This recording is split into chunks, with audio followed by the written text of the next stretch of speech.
Bismillahirrahmanirrahim. Assalamualaikum warahmatullahi wabarakatuh.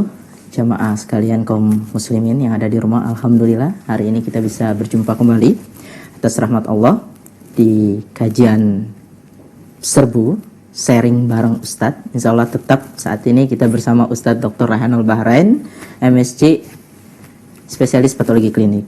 Insya Allah kali ini kita akan membahas tema yang berbeda dari sebelum-sebelumnya. Kita kali ini akan sedikit membahas soal cinta.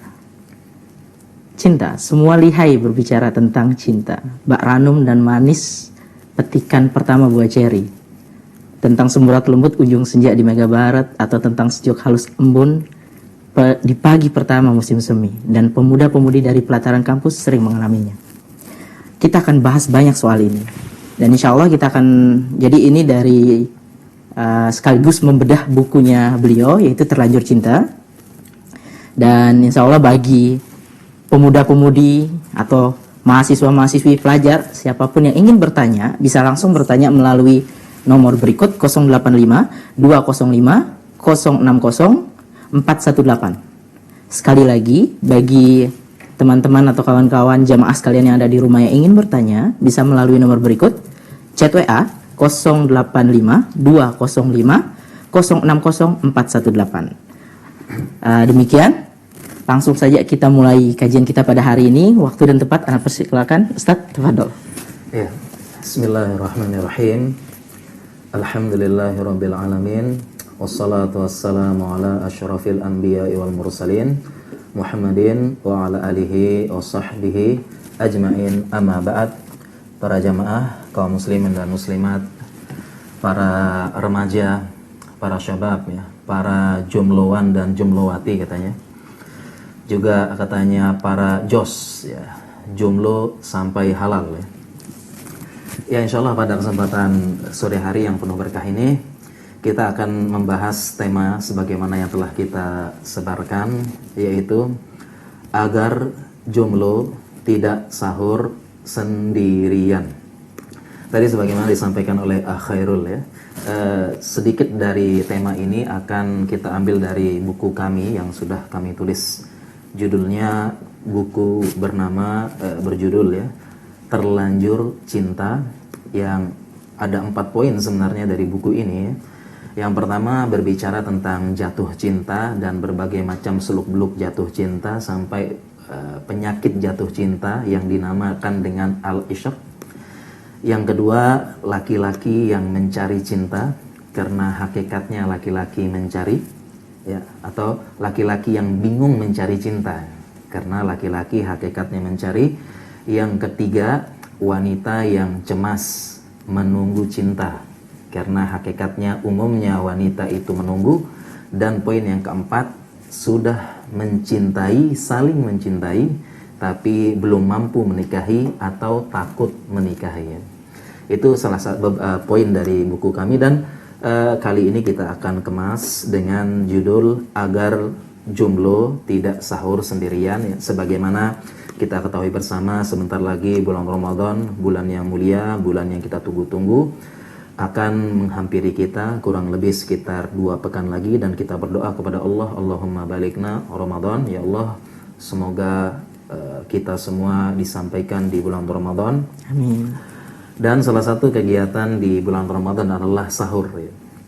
Kemudian memang ada semacam ya selentingan gitu ya, karena umumnya sahur itu ya bersama keluarga, bersama anak, bersama istri ya, mungkin bersama orang tua. Tetapi terkadang ada selentingan ya, jumlo ini sahurnya sendirian ya. Karena saya juga dulu pernah jumlo ya, pernah dulu kuliah ya, memang ada saatnya kita sahur itu sendirian gitu ya.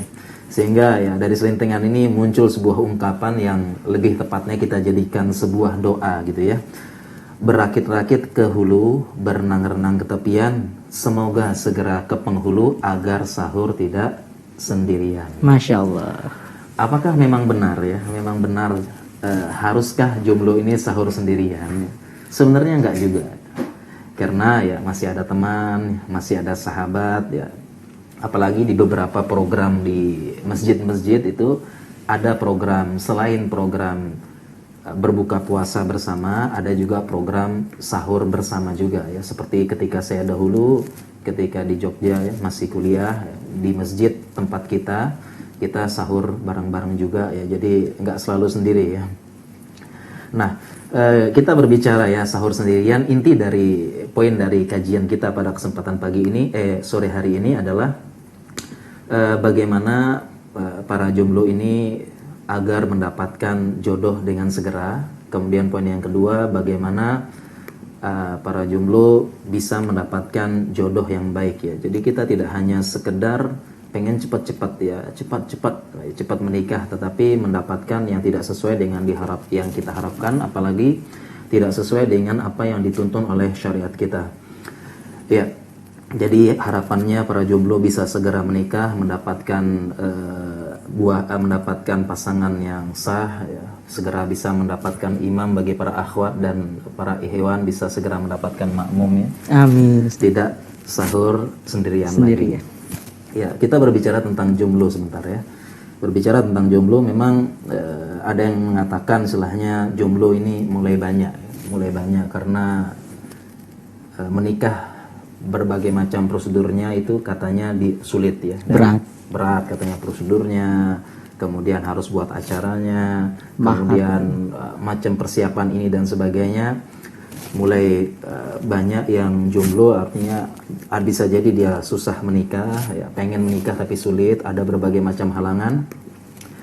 Dan kalau berdasarkan fakta ya, jomblo ini banyak, terutama ini mohon maaf ya, lebih banyak jomblowatinya, lebih banyak. Jadi pengalaman kita, jadi dulu sempat saya juga membantu biro perjodohan ya, jadi Pak Comblang gitu ya. Mak Comblang, ya. Pak Comblang. Pak Comblang ya. Kita ini menerima CV ya, kurikulum CV ya, biodata yang pengen nikah itu.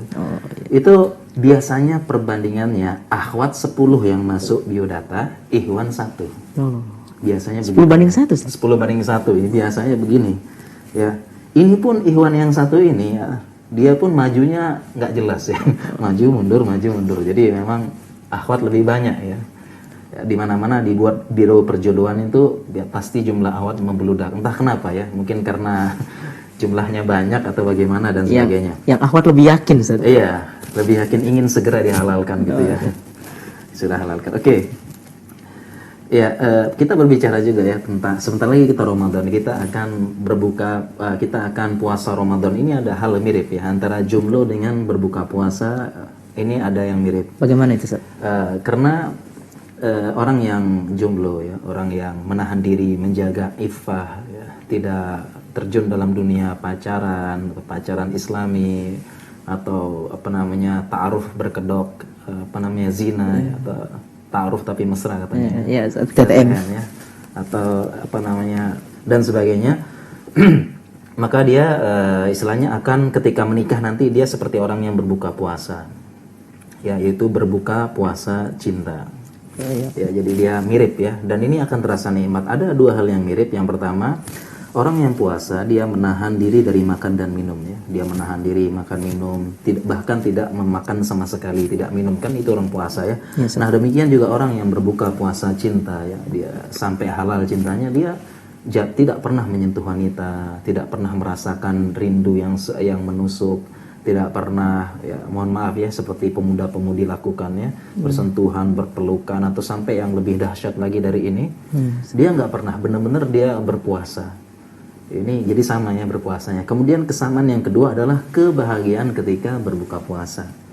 Ya, sebagaimana berbuka puasa Ramadan, ya ini ada kebahagiaan. Walis-shaimi farhatan ya, farhatun 'inda fitrihi wa farhatun 'inda liqa'i rabbih.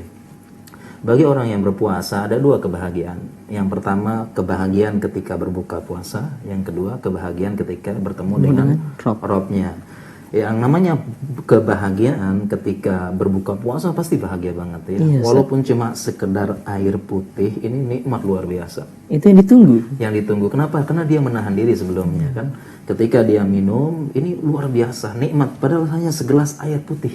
Nikmat sekali, tapi nggak mungkin ya. Orang buka puasa nggak mungkin segelas putih, cendol, es kelapa, es teler, kolak dan sebagainya, nggak mungkin. Itu tambah nikmat lagi. Nah, demikian juga dengan orang yang berbuka puasa cinta, dia nggak pernah memegang perempuan, nggak pernah menikmati wajah perempuan, nggak pernah megang-megang, nggak pernah apa. Tiba-tiba dia menikah halal, akhirnya dia berbuka puasa cinta di malam pertama. Subhanallah. Ini akan terasa nikmatnya. Sehingga jadilah kalian orang yang berpuasa cinta sampai halal dan akan berbuka puasa cinta kelak dan akan merasakan kebahagiaan. Dan semoga nanti para jomblo dan jombloati akan berbuka puasa juga di bulan Ramadan, berbuka puasa makan dan minum. Amin. Dan berbuka puasa cinta juga ya. Amin ya Rabb. Ya, jadi seorang muslim itu dia berbuka puasa cinta ya. Dia dan mereka bukan koki masakan. Bagaimana itu, Ustaz? Ya, koki masakan itu adalah bukan berarti koki ini jelek ya. Ini dipermisalkan ya. Bukan seorang koki. Ya, koki yaitu yang dia selalu mencicipi makanan. Setiap dia masak dia cicip. Setiap dia masak dicicip begitu ya. Iya, sehingga ketika dia sudah makanan tersaji dengan indah, dengan aroma yang mewangi, kemudian dengan pemandangan yang menggiurkan, melezatkan, dia sampai merasa ketika dia makan dia pun tidak berniat, tidak berhasrat, ya sudah bosan, saya setiap hari lihat kamu, saya merasakan kamu setiap hari engkau saya cicip. Ya sampai dia kadang-kadang tidak merasakan nikmat lagi gitu ya. Sudah hilang rasa. Ya, jadi seorang pemuda jombloati atau jombloan itu bukan seorang koki yang selalu mencicipi makanan, bukan. Ya, artinya dia sudah melakukan melanggar haram duluan ya, sudah mencicipi, mohon maaf ya, mencicipi wanita jangan mau dicicipi, terutama akhwat ya, dicicip, dipegang, dicium, mohon maaf ya, kemudian bahkan lebih dari itu, ditester dan sebagainya gitu ya. Ini apa rasanya ketika malam pertama ya, nggak berbuka puasa lagi, jangan-jangan malam pertama seperti koki ya, udah bosan ya. Sudah hilang rasa, jadi masya Allah ya. Sekali lagi kita doakan ya, mudah-mudahan jomblo dan jombloati selain berbuka puasa Ramadan juga berbuka puasa cinta, masya Allah ya. Ya kita lanjut lagi ya. Kemudian berbicara lagi tentang jomblo, ya yang namanya jomblo atau kesendirian ya. Kesendirian itu nggak nyaman, berat. Jadi kesendirian ini harus segera diakhiri. Bahkan kita punya anekdot ya dalam ilmu kedokteran gitu ya. Ada anekdot ya ada istilahnya. Dari semua penyakit itu ya, ada satu penyakit, kita punya sekian sendi, ada satu penyakit sendi yang paling sakit ya, yaitu kesendirian. Kesendirian. Kita banyak. Jadi ya ini kita harus diakhiri namanya kesendirian. Kenapa yang namanya jomblo itu tidak enak? Ya kita harus segera diakhiri dan kita memang mendoakan dan mendukung ya teman-teman ya. Jadi jangan hanya dibully, jombloan dan jombloati kita dukung. Yang namanya jomblo tidak enak, dan saya rasa juga teman-teman yang sudah jomblo, jombloan, jomblowati juga merasakan nggak enak sendiri ya. Kenapa demikian? Salah satu dalilnya adalah di surga itu nggak ada jomblo. Nggak ada jomblo di surga. Ya, sebagaimana dalam hadis, wa ma fil jannati a'zam. Tidak ada di surga bujangan atau jomblo. Jadi nggak ada jomblo ya. Tapi jangan paham dulu ya, bukan artinya mati jomblo nggak masuk surga. Enggak, ya. Bukan, artinya Allah itu menciptakan segala sesuatu dengan berpasang-pasangan ya, sebagaimana dalam firman Allah yang lain ya, wa min kulli syai'in khalaqna zawjayn, dan segala sesuatu ini kami ciptakan berpasang-pasangan. Jadi rusa jantan, rusa betina ya, bahkan dalam tingkat sel pun ada ya. Ada sel ya, ada sel ini dia ada pasangannya juga. Allah ciptakan berpasang-pasangan ya. Kalau memang semesta saja Allah ciptakan berpasang-pasangan kan kasihan ya saudara kita yang dia masih belum berpasangan juga. Jadi salah satu bukti bahwasanya yang namanya sendiri itu tidak enak, di surga tidak ada jomblo. Artinya di surga itu maksudnya mereka bukan nggak ada jomblo ya, nanti dia akan tetap dipasangkan ya. Dipasangkan entah dengan bidadari, entah dengan apa. Ini juga ada pembahasan yang agak panjang ya. Jadi ini bukti bahwasanya yang namanya sendiri itu tidak nikmat, dan yang namanya menikah ya, berpasangan, ini adalah sumber kebahagiaan dan kesenangan di dunia, sumber ketenangan ya, sumber rezeki, dan terlalu banyak ya kalau kita membahas tentang faedah dari menikah, dan sebaiknya kita menghindari kesendirian. Kemudian juga kita perlu menyampaikan aspirasi dari para jomblo, para bujangan ini, artinya kami ini jangan sering dibully gitu ya. Dan Masya Allah ya, memang banyak sekali ya bulian-bulian untuk jomblo ya, mulai dari yang tingkat tinggi sampai yang tingkat atas gitu ya. Sampai ada yang saya pengen bahas ya, tapi apa ya, jangan gitu ya, nanti semakin ini ya. Banyak tadi ya, termasuk yang tadi ya, sakit apa, penyakit sendi ya, penyakit sendi yang paling sakit tadi ya, itu adalah sendirian gitu. Dan yang lain-lain banyak sebenarnya. Ya intinya aspirasi suara dari para jomblo ini artinya mereka mengatakan jomblo ini sebenarnya tidak perlu lagi motivasi menikah. Jadi sebenarnya mereka nggak perlu motivasi menikah, apalagi sampai dibully. Kenapa begitu? Karena yang mereka harapkan adalah engkau datang menawarkan langsung. Oh. Ya, jadi datang menawarkan, Afwan ahi ini ada calon mau nggak? Oh, Ya, berarti itulah yang diharapkan. Jadi nggak perlu lagi ahi segera nikah. Sudah hafalkan hadisnya, keutamaan menikah begini-begini, nggak perlu. Jadi para jomblo ini nggak perlu terlalu sering dimotivasi ya, nggak usah sering dimotivasi, langsung aja bawakan calonnya, bawakan calonnya aja, tawarkan calonnya. Ini yang diharapkan oleh para jomblo. Oke, kemudian selanjutnya adalah kenapa terus menjomblo ya, ada apa ini, kenapa kok jumlah jomblo meningkat ya? Sangat Ustaz. Ya, jumlah jomblo dan jumlah orang-orang yang galau dan sebagainya ini meningkat. Ya, intinya ada dua sebab ya. Yang pertama memang tidak siap menikah. Tidak siap menikah. Atau takut menikah, ini yang pertama. Kemudian yang kedua, terlalu selektif dan ingin mendapatkan yang sempurna. Perfeksionis ya. Dua hal ini yang menyebabkan banyaknya jomblo. Yang pertama itu belum siap menikah. Memang ya mau tidak mau ya, menikah itu tidak asal-asalan ya, tidak dengan modal nekat ya. Atau ada ungkapan modal jenggot doang katanya, walaupun saya nggak setuju ya dengan ungkapan ini ya, maju hanya modal jenggot gitu. Saya pun nggak setuju ya. Memang perlu persiapan ya, dan memang banyak yang disiapkan, tidak asal-asalan, karena memang menikah adalah ibadah dan salah satu ibadah yang paling lama. Menikah ini memang kita tidak asal-asalan, ada persiapannya, tetapi bukan berarti dengan mempersiapkan ini akhirnya tidak mempersiapkan diri dan pengen terlalu khawatir ya, nggak persiapan, nggak apa, jadi tidak. Bahkan ada juga yang takut menikah, jadi takut tidak bisa bertanggung jawab, takut nanti bagaimana makan apa, takut apa dan sebagainya. Tapi yang herannya ya, belum siap menikah, takut menikah, sudah bermain dalam kubangan cinta, sudah mulai mencari, sudah mulai mengintai, sudah mulai mengintip dan sebagainya. Ya inilah yang disebut dengan ungkapan tadi ya, takut menikah ya. Kalau kita dalam hadis kan ada istilah bahaya bagi seorang muslim, suatu penyakit yang bahaya adalah al-wahan ya.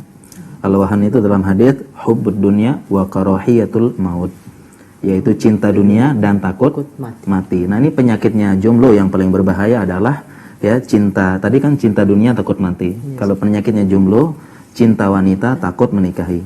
Subhanallah. Ya, ini penyakit jomblo berbahaya.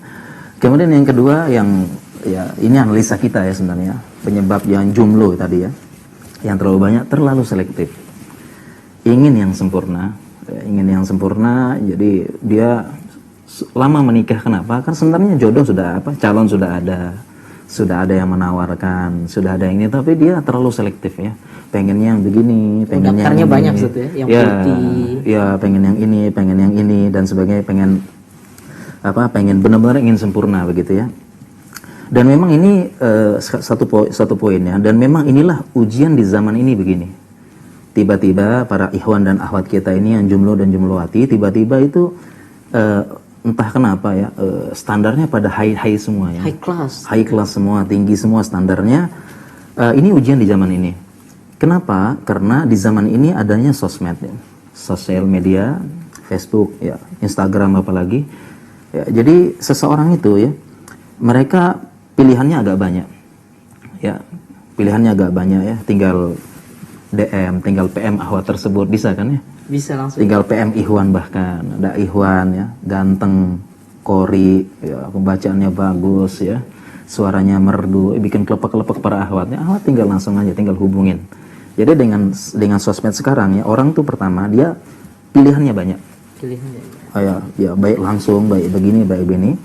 Kemudian yang kedua, dengan adanya sosmed, orang-orang ini terpapar, jomblowati dan jomblowan ini terpapar dengan yang namanya kesempurnaan. Jadi sosok-sosok sempurna muncul, padahal yang di sosmed belum tentu sempurna. Gitu kan ya. Akhirnya namanya TPTP. Nah, TPTP itu ya ada istilah lain sih, tebar petaka juga. Oh, subhanallah. Ya. Itu bisa juga di sosmed. Jadi terkadang fakta tidak sesuai dengan Kenyataan. dengan apa yang digambarkan di dunia maya tersebut. Jadi seolah-olah ada sosok ini sempurna, sosok ini akhirnya dia gabungkan sehingga dia terpapar dengan kesempurnaan. Jadi saya pengen yang seperti itu ya. Jadi ada yang bercita-cita saya pengen suami misalnya seperti Ustadz Fulan, masya Allah ya, sudah followernya banyak, ganteng ya, kemudian ceramahnya menggugah, bagus, menyentuh hati, subhanallah ya. Bahkan nih untuk yang jadi kedua, yang ketiga, keempat pun saya mau. Subhanallah. Gitu ya, sampai sekarang seperti ini ya. Jadi memang terpapar. Begitu juga dengan ikhwan, yang ikhwan ini terpapar dengan kesempurnaan. Saya pengen akhwat yang masya Allah seperti model jilbab dan cadar. Saya pengen akhwat yang seperti ini kayaknya ya. Kalau walaupun pakai cadar tapi masya Allah matanya lentik, cantik masya Allah. Apalagi nggak pakai cadar ya, model-model jilbab ya. Ini juga fitnah bagi perempuan. Dan ini akhirnya terpapar dengan kesempurnaan, dan mereka dengan bebas memilih, bebas DM, bebas PM. Jadi mereka benar-benar pengalaman saya pribadi ya, membantu mencarikan jodoh dulu ya. Sekarang udah enggak ya. Dulu kok pengennya sempurna gitu ya, pengennya sempurna sehingga terkadang kita sudah tawarkan, padahal saya sama istri sudah diskusi, masya Allah ini akhwatnya bagus ya, ini yang paling bagus padahal menurut kita tawarkan pada dia karena kita anggap dia baik, dia masih tolak. Kenapa sih? Tolak, nggak tahu karena pengen sempurna atau bagaimana. Kita pun sampai geleng-geleng, ya Allah seperti ini ya, udah bagus padahal gitu. Jadi karena ingin yang sempurna banget ya. Tadi kalau akhwat tadi seperti itu, yang ikhwan sudah terpapar ya, sudah terpapar. Jadi kadang-kadang yang ikhwan juga kadang-kadang kita bantu ya, ustadz gitu ya. Dia pengen cari jodoh, ustadz tolong carikan yang putih, yang cantik, semampai ya, semeter tak sampai gitu. Ustadz kalau bisa hafidhah, ustadz orangnya lembut ya, penyayang, santun, keibuan, kemudian orangnya juga ya kalau bisa dari keluarga kaya ustadz ya. Ya, kalau bisa dari keluarga kaya, kalau bisa begini, kalau bisa dia baik latar belakangnya, hafizah, tolong cariin ustadz gitu ya, salah. Kan ustadz kan pada geleng-geleng ya. Sehingga ustadznya menjawab, oke, saya carikan. Tapi nanti kalau dapat, saya yang maju duluan. Kata ustadznya gitu ya. Kamu mencari bidadari gitu ya. Cari bidadari. Jadi seperti itu ya, ini yang menyebabkan ya fenomena di zaman ini itu, jadi begitu high class. Karena terpapar dengan sosmed. Berbeda sekali dengan zaman kita di zaman dulu ya. Zaman kita dulu itu belum ada sosmed, belum ada apa. Untuk mencari jodoh kita agak sulit gitu ya. Butuh perjuangan, butuh channel yang banyak, butuh ini ya. Itu pun ketika kita menggali informasi tentang akhwat ini misalnya, itu pun kita mencari informasinya sulit gitu ya. Perlu nanya dulu, perlu ini ya. Kita lebih banyak husnuzon, bismillah lah insyaallah ya. Dari testimoni dari beberapa orang yang sikoh terpercaya, bismillah gitu ya. Kalau orang sekarang enggak ya, ketika ditawarkan akhwat ini, dia punya akun ini langsung diserbu. dia dilihat dan sebagainya, dibanding-bandingkan, masalah ya. Ini yang menyebabkan ya terlalu selektif dan terlalu ingin yang sempurna. Ini menyebabkan lama ya. Saya dan gitu memang ada beberapa orang ya, enggak semua sih, ada beberapa orang yang seperti ini gitu ya. Benar-benar lama ya. Ternyata infonya sudah ditawarkan banyak orang, tapi tetap belum mau nikah. Entah kenapa, apakah selektif atau enggak. Sehingga memang ada selentingan sih. Jadi ada Pak Comblang atau Mak Comblang yang agak marah gitu ya. Dengan tingkah laku seperti ini ya. Yang agak enggak laku gitu ya. Yang jarang nikah gitu ya. Yang enggak nikah nih atau enggak laku ya. Mohon maaf nih, biasanya ada 3 orang. Yang pertama profilnya jelek. Profilnya nggak bagus gitu ya, atau wajah jelek. Yang kedua terlalu selektif. Ya, yang ketiga mohon maaf ini udah jelek selektif lagi gitu. Masya Allah. Ya Allah gitu ya. Ini mohon maaf ini ada comblang yang marah ya. Mungkin dia sudah sudah membantu, sudah ditawarkan yang terbaik, ditolak gitu ya. Terus ditolak. Ya. Oke, seperti itu ya. Nah, kemudian tapi juga kita perlu ketahui juga ya, kita perlu husnuzon ya. Jadi husnuzon ternyata di antara para jomblo ini ya, memang ada yang dia menunda menikah. Karena memang subhanallah ada yang ingin berbakti kepada orang tuanya dulu. Ada yang ingin membiayai adik-adiknya dulu karena dia yang paling tua. Jadi ini luar biasa, saya bertemu ada seperti ini dan memang benar. Jadi jangan pukul rata ya. Jangan membuli semuanya. Jangan ngompor-ngompori, kita tidak bisa memukul rata semuanya. Begitu juga dengan akhwat, tidak sedikit juga akhwat paling tua, dia punya adik-adik kecil, orang tuanya sakit dan sebagainya, dia menolak pinangan dan sebagainya, menolak lamaran, kita jangan langsung suuzon sama mereka. Jadi kita bijak juga ya, ngompor-ngomporin begitu ya. Jadi kadang-kadang ya itu ya, kompor-kompor ini emang bikin meledak, bikin meletus ya, meledak gitu ya. Panas orang. Panas ya kata-katanya, ahi kok belum nikah nih, apalagi yang ditunggu, buruan, entar jadi bujang lapuk katanya. Ya. Atau ada terima saja pinangannya ukhti Aisyah saja menikah umurnya 6 tahun ya, dan sebagainya gitu. Kalau seperti ini nanti terjadi kerusakan ya, dan sebagainya.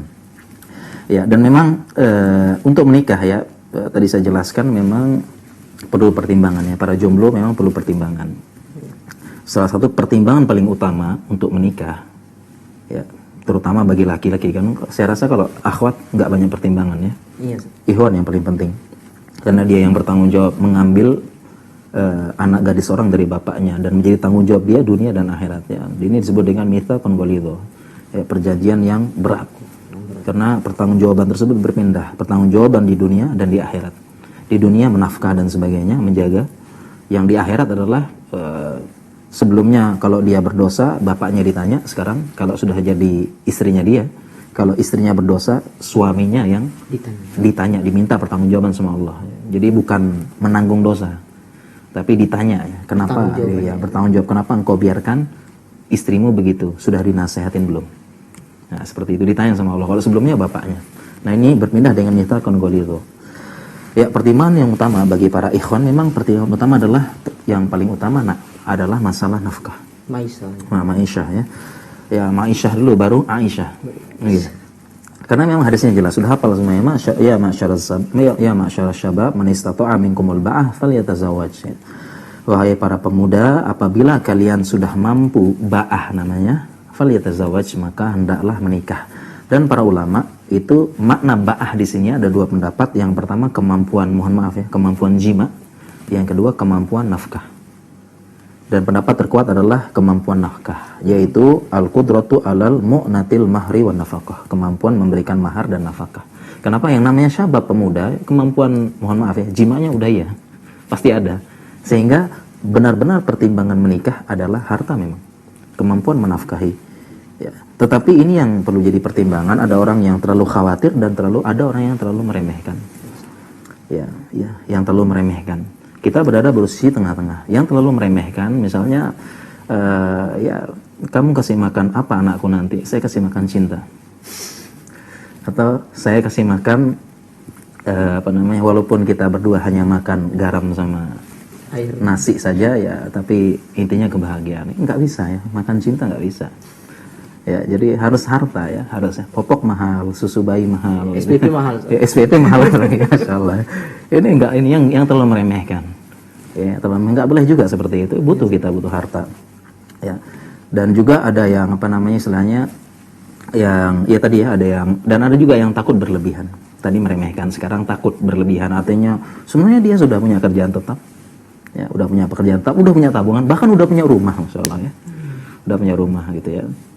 Udah punya rumah, jadi tapi belum nikah-nikahan, kasihan gitu kan ya. Sehingga ya saya punya teman ustadz ini sampai membuat postingan ya, karena jengkel sama dia ya. Jadi teman saya nih ustadz buka biro jodoh.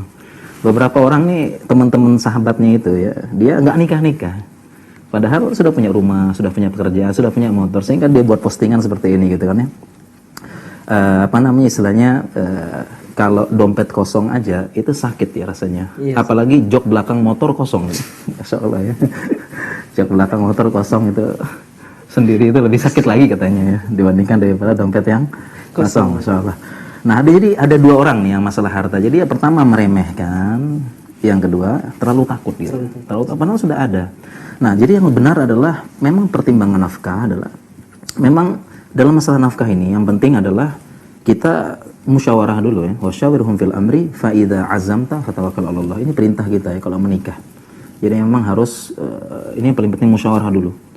Musyawarah ya, artinya tanya dengan beberapa teman yang udah pengalaman bagaimana, apa saja sih kalau di Jogja murah apa enggak, di Mataram gimana, apa yang dipersiapkan, dan itu musyawarah. Kemudian dia punya tabungan secukupnya. Kemudian dia yang penting adalah punya mental dan tanggung jawab, membuang jauh gengsi. Jadi dan tidak harus punya pekerjaan tetap, tapi tetaplah bekerja. Itu para jomblo ya. Saya ulangi, tidak harus punya pekerjaan tetap, pegawai PNS dan sebagainya, tetapi tetaplah bekerja. Ya, intinya tetap bekerja, mental, bergerak terus, buang jauh gengsi ya. Jadi saya teringat dulu, saya juga demikian, saya juga dulu menikah ketika masih kuliah ya. Ketika koas loh. Saya koas ya. Dulu proposalnya sebelum koas ya, tapi susah ini. Susah tembus. Ya, susah tembus ya. Akhirnya ya mau ketika koas saya menikah, dan saat itu saya ingat juga saya juga jualan buku ya, jualan apa, kemudian mengatur makanan ya, dulu juga sampai nabung juga, kadang-kadang dijadwal ya, karena masak mie 2 minggu sekali sampai dijadwal masak mie gitu ya 2 minggu sekali untuk bisa nabung ya. Jadi saya sering bilang ke istri itu kadang-kadang ya, ini semua untuk menghalalkan kamu gitu ya. Gitu ya. Jadi emang begitu, harus nabung, harus apa, dan ini luar biasa gitu ya. Jadi untuk ini pertimbangannya, dan subhanallah, intinya jangan terlalu takut, jangan terlalu meremehkan. Dan subhanallah, ternyata terkait dengan hal ini Allah berjanji. Allah punya janji, dan innallaha la yukhliful mi'ad. Sesungguhnya Allah tidak akan menyelisih janji, yaitu dalam hadis Rasulullah SAW, salatun kulluhum haqqun alaihi kulluhum haqqun 'alallahi azza wajal aunuhum. Ada 3 orang yang menjadi ya, yang akan mendapatkan pertolongan Allah. Allah berjanji akan menolong 3 orang, yaitu pertama an-nakih alladzi yuridul afaf, yaitu orang yang menikah yang tujuannya untuk menjaga kehormatan dan kesuciannya. Jadi insya Allah ya para ikhwan, para jomblo, terutama para ikhwan, ya tadi ya, intinya adalah ya dia punya pekerjaan tetap, diskusi, musyawarah dengan kedua orang tua, dengan yang pengalaman. Kalau saya dulu diskusi sama yang pengalaman juga, yang udah nikah pas kuliah, diskusi, kamu apa kendalamu pas kuliah sambil nikah, apa kendalamu, apa ini, apa dipersiapkan, minta pendapat mereka, minta sama senior-senior juga, waktu sudah menikah punya anak gimana, apa pekerjaan, minta nasihat ustadz. Kemudian jangan lupa juga adalah diskusi dengan orang tua. Ini yang paling penting ya, minta ridho orang tua. Ya, kita harus benar-benar mampu meyakinkan, mampu apa ya. Ya, jadi pas ke orang tua tuh pas kita diskusikan orang tua, tunjukkan kita punya pekerjaan walaupun sedikit, kita punya ini, kita yakinkan, terutama meyakinkan orang tua akhwatnya ya. Ini yang belum, apalagi yang sudah punya kerja, sudah punya ini, sudah punya rumah, apalagi nggak usah ini lagi, nggak usah lama-lama begitu. Dan dan insya Allah ya, dengan diskusi musyawarah ya, insya Allah bismillah wa syawirhum fil amri fa idza azamta fatawakkal 'ala Allah ya, dan musyawarahkanlah urusan kalian, kalau sudah berazam, bertekad, tawakal 'ala Allah ya. Dan jangan khawatir masalah nafkah pekerjaan, karena dengan katanya ulama, kalau pengen kaya itu nikah. Oleh karena itu Ibnu Mas'ud mengatakan iltamisul ghina fin nikah, carilah kekayaan dengan menikah. Bahkan dalam Al-Quran Allah berfirman, wa iyakunul fuqara yughnihimullah min fadlih. Seandainya mereka miskin, maka Allah akan kayakan dengan menikah. Ya, dan faktanya demikian ya. Kalau kita lihat yang nikah nih, yang jarang ada jomblo tuh kaya ya. Jarang ya. Sukses, kaya, besar, jarang ya. Pastinya sudah punya menikah, sudah punya anak. Karena begitu anak lahir, dia membawa rezeki masing-masing. Dan saya kalau ingin menceritakan pengalaman teman-teman dan pengalaman saya pribadi, ini luar biasa memang. Dan saya benar-benar dibuktikan ya. Begitu anak lahir, rezeki mengalir lancar. Yang penting rezeki tersebut kita jemput begitu ya. Oke, kita lanjut ya. Kemudian sekarang ini ya tipsnya. Tadi pengantar sedikit ya. Sekarang tipsnya ya.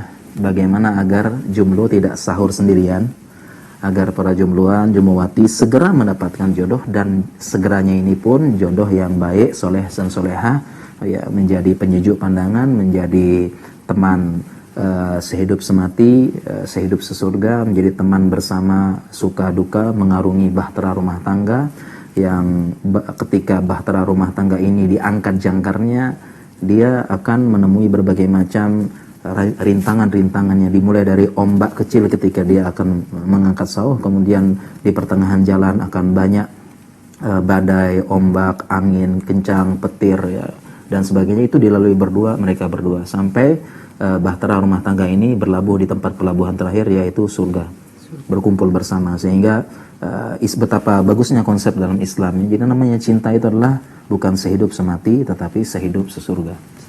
Ya, karena kalau sehidup semati ya udah setelah mati selesai. Bisa. Ya, dia nikah lagi sama yang lain. Lupa terus ya. Kuburnya aja nggak dilihat itu ya.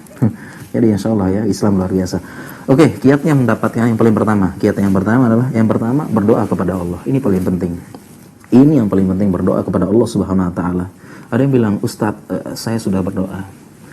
Tapi yang namanya berdoa itu butuh bersungguh-sungguh. Bahkan kadang berdoa itu butuh yang namanya ilhah. Ilhah itu mengemis-ngemis, memelas-melas kepada Allah. Jadi ketika kita tanya, sudah belum? Memelas-melas kepada Allah. Sudah belum? Bangun sepertiga malam, menangis minta sama Allah, ya Allah, ya segera permudah jodoh saya. Itu sudah belum? Ternyata belum. Ya, jadi banyak yang mintanya tapi belum maksimal minta sama Allah. Ya, belum. Tapi dan seandainya ketika Allah masih belum dapat jodoh juga, ya memang berarti Allah menginginkan kebaikan. Karena ternyata katanya ulama, ya di balik tidak terkabulkannya doa, justru ini menyimpan rahasia ubudiyah yang besar. Kenapa? Ketika seseorang minta sama Allah dan tidak dikabulkan, maka dia akan terus memelas, minta sama, ya Allah kabulkan. Yang nggak punya anak pasti ya, dia akan minta terus sama Allah, melas-melas, ya Allah, melas-melas. Nah ini rahasia ubudiyah. Justru ketika Allah kabulkan, dapat anak, dapat jodoh, berhenti berdoa. Berhenti bangun tengah malam, berhenti melas-melas sama Allah, ya Allah aku minta pada Engkau, ya Allah melas-melas, sayangilah hambamu ini yang doif, yang ini dan sebagainya. Nggak kuat jomblo terus gitu.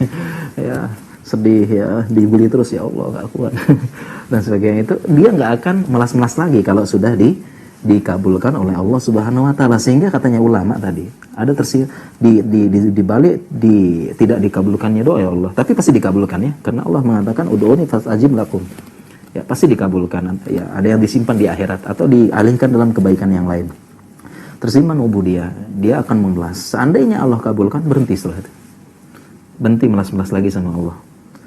Ya, sehingga katanya ulama, bukan tidak dikabulkannya doa yang aku khawatirkan. Yang aku khawatirkan adalah berhenti berdoa kepada Allah Subhanahu wa taala.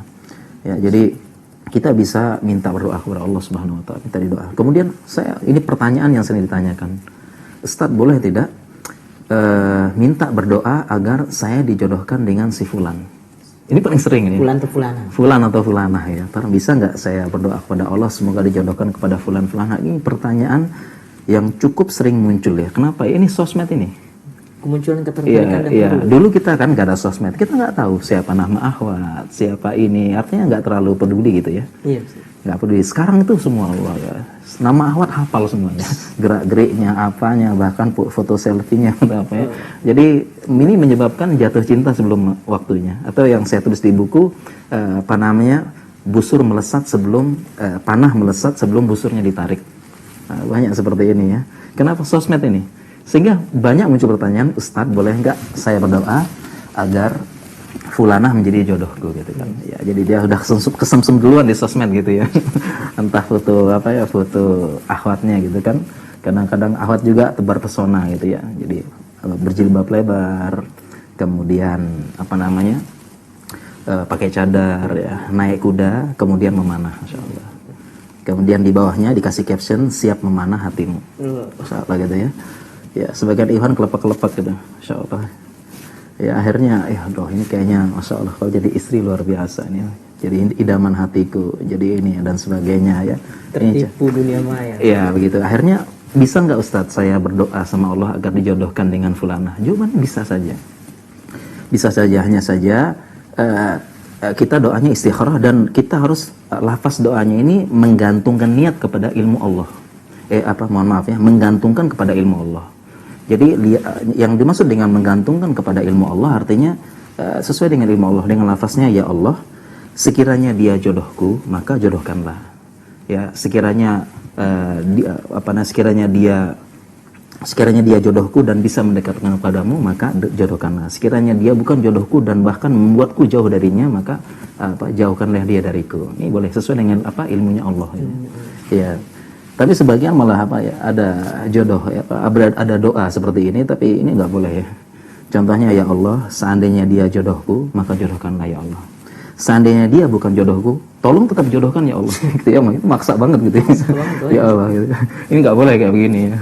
Ilmu atau ya Allah seandainya dia jodohku maka jodohkanlah. Kalau dia bukan jodohku binasakan ya Allah, hancurkan dia. Ya dia hanya boleh jadi milikku, nggak boleh jadi milik orang lain katanya. Masya Allah ya. Oke itu jadi doa yang pertama. Udah bucin itu. Ya, ya. Yang kedua adalah tips yang kedua ya perhatikan ya. Mudah-mudahan jomblo dan jombloati segera dimudahkan ini. Yang kedua adalah perbaiki kualitas diri, kemudian sibukkan diri dengan kegiatan positif ya. Kemudian apabila belum ingin nikah, gitu ya, misalnya masih kuliah, masih semester pertama gitu kan, biasa semester pertama belum turun SIM namanya, SIM-nya belum keluar, SIM itu surat izin menikah dari orang tua, karena dia masih dibiayai sama orang tua gitu, kalau dia bebas ya terserah ya itu ya. Jadi kalau misalnya belum mau menikah, belum apa, ini nggak usah ikut campur dulu. Jangan bicara urusan nikah. Ya. Jangan mengintip, mengintai, ya, nyari-nyari info tentang ahwat apa. Kalau belum mau menikah, ini buang-buang waktu dan menyebabkan muncul penyakit isyak dan menghabiskan waktu, dan orang ini seperti ini sejatinya sedang tersiksa. Ya. Tersiksa tetapi dia katanya merasakan siksa apa? Tapi dia menikmati siksaan tersebut. Ya memang susah dipahami orang jatuh cinta nih. Insyaallah berbagai macam ungkapan bagi orang jatuh cinta ini susah dipahami. Ada yang mengatakan kalau sudah jatuh cinta ya tai kambing rasa coklat. Kalau sudah jatuh cinta ya dunia milik berdua, yang lainnya ngontrak sama kita. Ya, seperti itu. Ya. Jadi pertama perbaiki kualitas diri dulu. Ya, karena kita yakin ya. Jadi intinya nggak usah bicara nikah dulu, perbaiki kualitas diri. Ya. Bagaimana cara perbaiki kualitas diri? Sibukkan kita dengan kegiatan positif, dan subhanallah yang namanya pemuda ini waktunya masih luang ya, masih fresh, masih tenaga kuat, masih otot kawat tulang besi mungkin. Para pemuda masih punya himmah tinggi, cita-cita tinggi, punya mobilitas yang tinggi juga para pemuda. Ya, ini kesempatan memperbaiki kualitas diri. Ya, dengan apa? Masya Allah banyak sekali ya, dengan urusan dunia, dengan belajar dengan baik di kampus ya, kemudian belajar bahasa Arab, menghafalkan Quran, menghafalkan hadits, menghafalkan tasrif ya, kemudian menjadi panitia kajian ya, melakukan bakti sosial, berbakti pada orang tua, kemudian kursus bahasa Inggris dan sebagainya, banyak yang dilakukan. Dan saya pribadi pun merindukan masa-masa dulu ketika masih muda ya. Ya, subuh belajar bahasa Arab, pergi kuliah, praktikum, nanti kajian, kemudian begini, kemudian rapat kajian rapat panitia tabligh akbar, ada gini, kita sibuk. Ya dulu, ketika sudah menikah, sudah punya anak dan sebagainya, memang mau nggak mau berbagi waktu dan mau nggak mau ya secara angka berkurang gitu ya, tetapi berkahnya bertambah. Kita merindukan waktu-waktu dulu ya. Jadi pemuda sekarang nih sibukkanlah ya. Ya nanti dulu masalah cinta, masalah akhwat gitu ya, sehingga ada semacam ini ya, kalau sudah akhwat itu melalaikan dia gitu ya, jadi pikirannya akhwat aja ya, sehingga ada ungkapan gitu ya, kalau sudah begini jadi akhwat, gawat gitu ya, gitu ya. So ini sudah seperti ini karena bicaranya akhwat terus ya, kalau ngumpul-ngumpul pasti akhwat ngomongnya, Masya Allah ini gawat ini. Dikit-dikit akhwat ngomongnya, Masya Allah ya. Tapi ya ini dia takut gitu kan. Ya, cinta wanita takut menikahi. Intinya kita sibukkan diri dengan kualitas. Kenapa? Karena ini janji Allah lagi dalam Al-Quran. Ya, janji Allah bahwasanya kalau kita sudah perbaiki diri, sudah baik, pasti akan Allah kirimkan jodoh yang baik juga. Ya, kalau kita perbaiki diri kita, misalnya Allah ya, sebagaimana firman Allah Subhanahu wa taala, al-khabithatu lil khabithina, al-khabithuna lil khabithat, wat thayyibatu lit thayyibina, wat thayyibuna lit thayyibat ya. Jadi perempuan yang jelek pasti untuk laki-laki yang jelek. Kemudian laki-laki yang jelek pasti untuk perempuan yang jelek, dan sebaliknya laki-laki yang perempuan yang baik untuk laki-laki yang baik, dan laki-laki yang baik untuk perempuan yang baik. Ini sudah janji Allah gitu. Jadi kalau kita perbaiki diri, kualitas bagus, insya Allah akan Allah kirimkan. Dan ulama berdasarkan hadis ini, ya berdasarkan Al-Quran ya, ayat ini, ya. Jadi ulama mengatakan bahwasanya yang namanya jodoh adalah cerminan diri. Yang namanya jodoh, cerminan diri kita, berdasarkan dari ayat ini. Sehingga ketika kita sudah menikah, kemudian kita mendapati aib dan merasa kecewa dengan pasangan kita. Ya, jadi jangan langsung kita kecewa. Ternyata itulah cerminan kita. Kenapa? Pasangan kita pun sama. Dia melihat aib-aib kita dan dia pun kecewa dengan kita. Sama. Ya, jadi ini kaidah yang bagus ya dalam rumah tangga. Ya, ketika engkau kecewa dengan kok nggak sesuai harapan, nggak sesuai dengan dunia maya, ya kita dapati ternyata sama juga, dia pun kecewa sama kita juga, banyak dia kan, dan aib-aib kita juga terbongkar di rumah tangga tersebut. Jadi ini kaidah yang bagus dalam rumah tangga ya. Jadi pasangan adalah cermin kita, baik akhlak, agama dan sebagainya, semuanya, walaupun ada pengecualian gitu. Ya, jadi para ikhwan ya, para jomblowat, begitu akhwat juga yang cemas menunggu cinta ini, jangan terlalu khawatir, Allah akan kirimkan. Ya, kan contoh misalnya ada ikhwan ya, kita di Jogja misalnya, ikhwan ya, anak ya, dia lulusan di universitas ternama. Ya, IP-nya bagus gitu ya. IP-nya tinggi ya, cum laude ya. Cum laude, bukan nasakom. Nasakom tuh nilai 1, cum laude ya, dia cum laude. Kemudian dia bisa bahasa Arab. Ternyata dia punya hafalan Quran juga. Kemudian persaksian teman-teman ketika ngurus kajian, dia profesional, akhlaknya bagus selama ini, dia punya jiwa sosial yang tinggi. Seperti ini kan kalau dia ngelamar sepertinya sulit ditolak seperti ini. Sulit ditolak, Masya Allah ya, kualitas yang bagus begitu ya. Ya, jadi insya Allah seperti janji Allah. Demikian juga akhwat juga, dia perbaiki kualitas diri, ya, dia menjaga diri, menjaga kehormatan, dia menghafalkan Quran, dia belajar tahsin, dia belajar memasak, kemudian dia orangnya lembut, dia berhias dengan kata-kata yang baik, berusaha menjadi keibuan. Tidak sering foto-foto di sosmed. Ya, tidak sering foto-foto di sosmed dan sebagainya. Kemudian dia berusaha melembutkan diri ya. Istilahnya dia belajar bagaimana ini sehingga akan tersebar ya. Tersebarnya ada bagus-bagus, dan yang lamar pun orang-orang yang baik.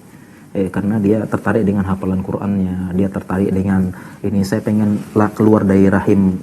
Kenapa engkau pilih dia? Ya, saya pilih karena dia hafal Qur'an. Saya pengen nanti anak-anak saya dibimbing saya menghafalkan Qur'an, sehingga inilah menjadi harta paling besar saya nanti dan sebagainya ya. Yang lamar pun nanti orang-orang yang baik, orang-orang yang patokannya adalah seperti itu. Ya, bukan hanya sekedar wajah dan sebagainya. Ya. Demikian juga, nah, jadi itu ya, sibukkan dengan diri, insya Allah akan datang dengan, bahkan kita punya pengalaman, ada ikhwan baik dan sebagainya, ini belum lulus saja tawaran ke dia udah banyak ya. Saya punya teman, ada teman jadi dia memang baik orangnya, dia juga bagus, akhlaknya bagus, belum lulus ya, dia pun belum siap nikah tapi udah banyak yang nawarin. Bahkan calon menurut ayah, bapaknya bilang, saya mau nikahkan sama anak saya suka sama kamu katanya, biar saya yang biayai di pernikahan kamu, kayak digituin kan, karena baik. Begitu juga dengan akhwat terkenal baik, banyak yang lamar, bahkan ustadz ngelamar ya, ustadz besar gitu ya, pengen juga. Ini makanya perbaiki kualitas diri dulu, nggak usah galau-galau, nggak usah begini. Dan tadi yang paling penting, kalau memang belum mau menikah, nggak usah mencoba dekat-dekat. Jangan PDKT dulu. Jangan PDKT dulu ya, dekat-dekat ya. Sehingga ada yang seperti ini, masih semester 1, semester 2 sudah kesemsem duluan karena nyari akhwat sana sini. Oh, akhwat cantik ini, begini dan sebagainya, tapi menikah nggak berani. Sehingga ya akhirnya ya ini istilahnya main booking bahasanya. Afwan ukhti, ya, saya sudah jatuh cinta pada engkau, ya, hati sudah terlambat pada engkau ukhti. Ya, insya Allah saya akan menikahi engkau ukhti, tapi nanti setelah kuliah 5 tahun lagi, setelah lulus dan setelah dapat kerjaan ukhti, nanti 5 tahun lagi. Ini kan istilahnya main booking sembarangan ya. Ya, ini mau nikah atau mau nyicil motor ya, insyaallah. Jadi jangan seperti ini, kalau memang belum mau nikah nanti dulu. Oke, itu tips yang kedua. Kemudian tips selanjutnya adalah agar bisa mendapat, apabila sudah siap menikah gitu ya, sudah siap menikah, ini segera minta tolong dicarikan ya, minta tolong dicarikan ya. Ibaratnya minta tolong sama bahasanya Mak Comblang atau minta tolong keluarga, terutama ikhwan ya, cari ikhwan ini. Terkadang ikhwan ini kita ketemu kan, dia sudah kerja, sudah punya rumah, saya tanya gitu, kenapa belum nikah, belum ada calonnya? Ya Allah, kamu kan laki-laki, cari gitu. Jangan nunggu kayak perempuan gitu ya. Ini laki-laki ini udah siap, sudah apa, belum ada jodohnya Ustadz, sulit nyarinya. Subhanallah, ini kamu laki-laki ya, laki-laki cari, bergerak ya. Fantasyiru fil ardi wabtagu min fadlillah gitu ya. Bertebaran di muka bumi, carilah ya karunia Allah Subhanahu wa taala. Kalau ikhwan sampai mengatakan nggak ada calon Ustadz, susah, ini nggak nyari nih. Kenapa banyak? Dia tinggal hubungin Ustadz, dia tinggal hubungin teman-teman, tolong dong saya menikah, saya punya kriteria ini, tolong bantu saya.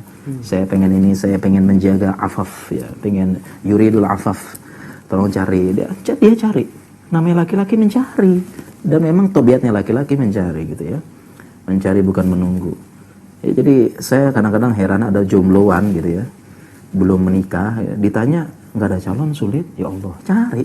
Bahkan tinggal hubungin ustadz atau misalnya ada pondok pesantren, ada apa, datang aja ustadz, ada nggak akhwat yang siap nikah? Banyak, masya Allah ya, tinggal datang dia. Ya, banyak, tinggal cari aja. Sangat banyak laki-laki. Jadi laki-laki ini mencari, bergeraklah. Sebagaimana laki-laki mencari rezeki, cari sana, ngelamar sana sini, ngelamar CV, sama juga bergerak. Jadi apa ya istilahnya, tidak ada uzur sepertinya ya bagi ikhwan ya sudah siap nikah, kemudian dia bilang nggak ada calon Ustaz gitu ya. Nggak ada calon, susah gitu. Nah seperti itu ya. Jadi cari ya. Kemudian juga bagi ini untuk apa namanya, kalau untuk akhwat juga tipsnya, kalau sudah ada yang datang melamar ya, diridhoi agamanya, segera aja izaja aku mantordona dinahu wa khuluquhu fazawwijuh wa illa taf'alu takun fitnatun fil ardh wa fasadun arid. Apabila dah datang kepada kalian ya orang yang kalian ridhoi agama dan akhlaknya, maka segera nikahkan. Kalau tidak ya ini akan terjadi fitnah ya, fitnah di muka bumi dan kerusakan yang luas ya. Jadi memang terkadang seperti ini ya, ahwat-ahwat ini sekarang juga sama ya. Tadi ahwat-ahwat tinggi high class juga ya. Pengen ihwannya kaya, ihwannya udah berhasil, udah punya rumah gitu, udah punya ini, udah macem-macem ya. Akhirnya high class, akhirnya ada yang baik, ada ditolak. Kenapa? Karena ini terlalu berlebihan seperti itu. Dan ini ada pembahasan ya. Intinya dahulukan agama sama akhlaknya. Ini sebenarnya kalau waktunya panjang saya pengen jelaskan panjang lebar ya. Bagaimana maksudnya akhlak sama agamanya biar akhwat nggak salah memilih. Demikian juga laki-laki ya. Laki-laki juga carinya yang bagus gitu ya. Carinya sesuai standar dia ya. Dan paling tetap diutamakan adalah agamanya. Tungkahul mar'ah li arba' limali wa li ashabihi wa jamalima walidiniha fasfar bidzatid din taribat yadak. Ya sudah paham semua ya. Nikahilah perempuan ya, perempuan dinikahi karena 4, karena harta, karena nasabnya, karena kecantikannya, karena agama. Pilih agama. Tapi memang fitnah terbesar bagi laki-laki adalah fitnahnya kecantikan. Jadi kebanyakan ikhwan itu semua bagus, nggak cantik, nggak jadi. Ahwat juga sama, semua bagus, tiba-tiba ya kurang kaya sedikit gitu. Ya pengennya yang mapan ya.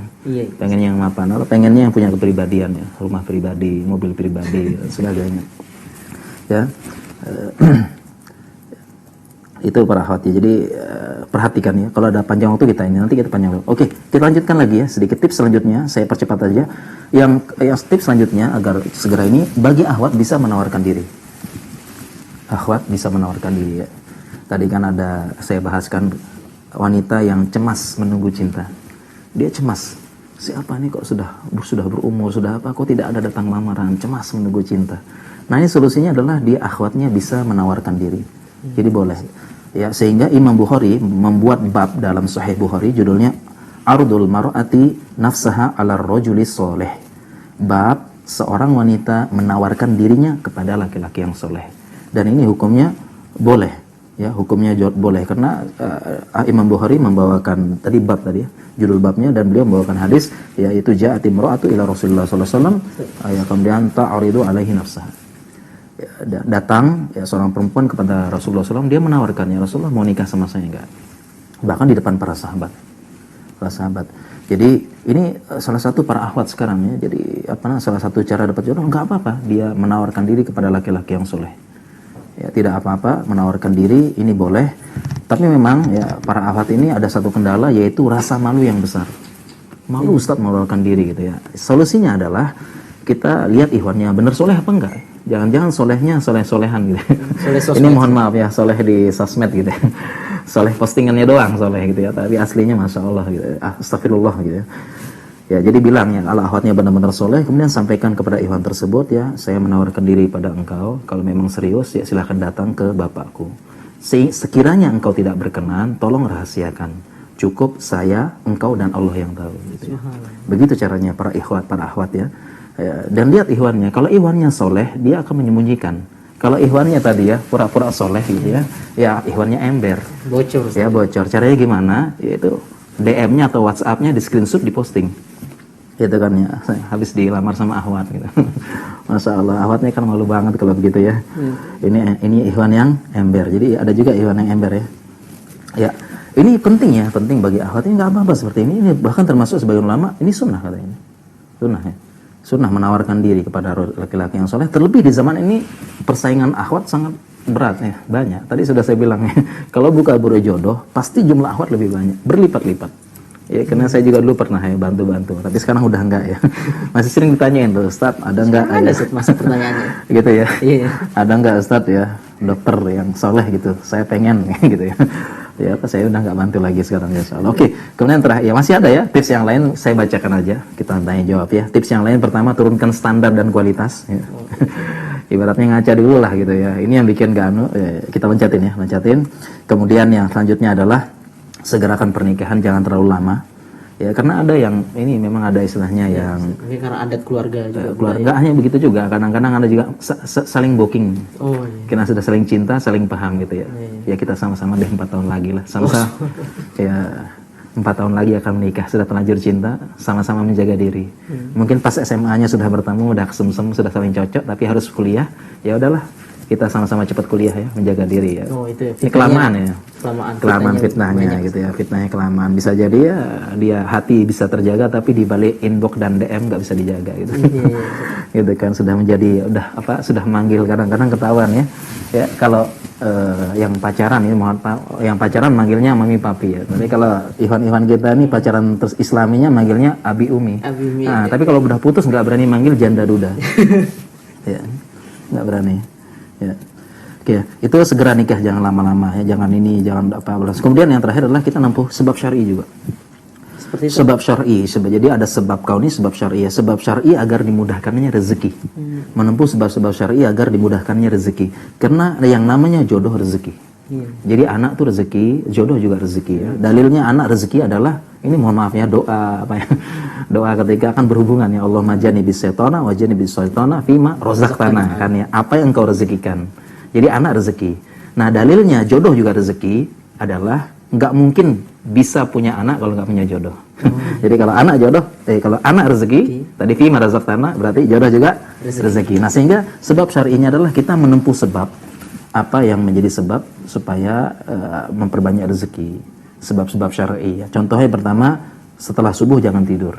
Makanya jomblo ini ya, nggak ada kerjaan, nggak ada apa, habis subuh tidur, ya itu penyebab, bisa jadi sebab dia ditutup rezeki setiap subuh tidur. Karena setiap subuh waktu dibagikannya rezeki. Doanya Rasulullah SAW, Allahumma barik li ummati fi bukuriha. Ya Allah, berkahilah umatku di waktu berkahnya. Kemudian juga yang menambah rezeki juga menyambung silaturahmi. Man ahabba ayyubsatallahu fi rizki wa yunsha'a fi athari falyasir rahimah. Barang siapa yang dia ingin diluaskan rezekinya, ya, kemudian dipanjangkan umurnya, silaturahmi. Ini salah satu menyebabkan datangnya rezeki. Dan bisa juga dia silaturahmi sana sini dapat sepupu, ternyata masya Allah gitu ya. Bisa jadi ternyata baru lihat sepupunya jatuh cinta gitu ya. Boleh. Kemudian juga yang menyebabkan datangnya rezeki dan rezeki jodoh adalah dengan memperbanyak istighfar. Allah mengatakan faqul tastaghfiru rabbakum innahu kana ghaffara yursilis sama alaikum midrara wa yumditkum bi amwali wa banin. Ya. Jadi mintalah ampun kepada Rabbmu, sesungguhnya Allah Maha Pengampun. Istighfar, maka Allah akan salah satunya akan memberikan harta dan akan memberikan anak. Ya. Kalau anak pasti jodoh. Ya.